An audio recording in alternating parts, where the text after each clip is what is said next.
Siguro ito ang unang pagkakataon ng inyong abang lingkod na magsalita patungkol po sa issue na inyong naririnig ng 1 taon at kalahati na po. Sa lahat po ng naririto po ngayon, sa aming mga minamahal na mga kababayan, dito po sa bayan ng Coron, sa aming mga mamayan na nandito rin po, galing po sa bayan ng Busuanga, sa Culyon, at sa Hinapakan, sa buong Calamyanes, lalo na po sa inyong lahat na dumalo sa pagtitipong pong ito.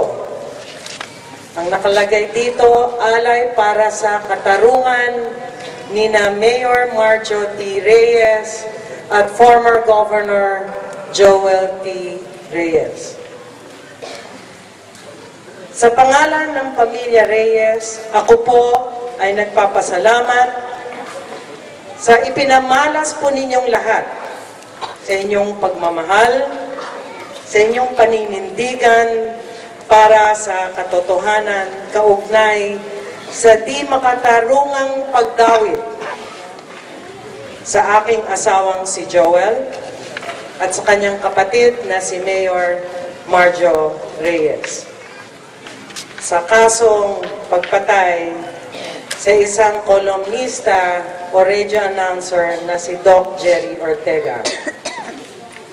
Alam nating lahat na walang batayan at hindi magagawa ni na Joel at Marjo ang ipinararatang sa kanila ng mga may impluwensyang politiko na nais lamang dungisan at sirain ang kanilang pangalan, lahat ng kanilang nagawang magaganda para sa Coron, sa Calamyanes at sa buong lalawigan ng Palawan.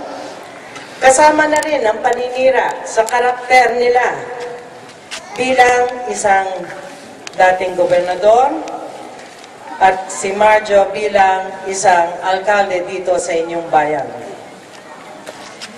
Isang marahas na akusasyon na ni sa hinagap ay hindi kailanman sumagi sa aming puso't kaisipan na gawin ang kumitil ng buhay ng isang tao ang magkapatid. Buhay po kayo. Kayo po ang mga saksi.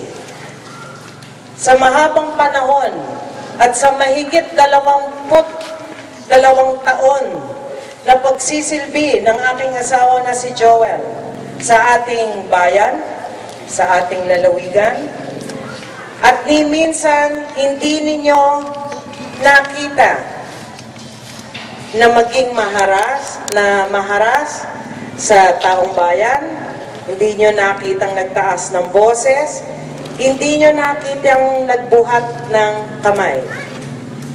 Hinahamon ko po siguro dito sa inyong lahat na nandito sa harapan ko,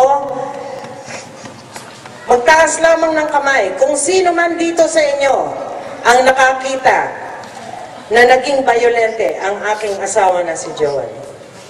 Meron ba?